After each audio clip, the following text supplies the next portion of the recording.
Юсный край луаза строитымыч кыгдас 20 фельдшерско-акушерский пункт. Тикысны классыш Юсинский районыш бажина посадын.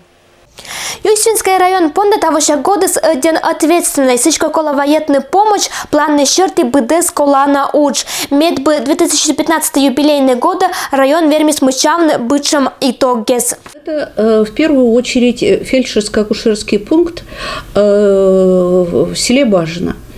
Там будет построен модульный ФАП на 10 посещений в день.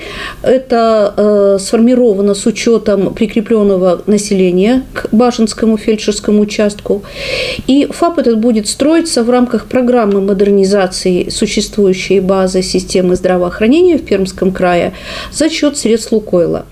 Кыжьорта Елена Павловна ФАП строитом сентябрь месяца. Администрация Ложаковческер на территории Вылын благоустройство черти уж. И нельки это года не шагалыч отер вермаса локны виль зданию. Сыджа помащасы эше куим учут проект. Это Крохалёванда Юсьфа посаден челядцадес майкорн сельской врачебной амбулатория.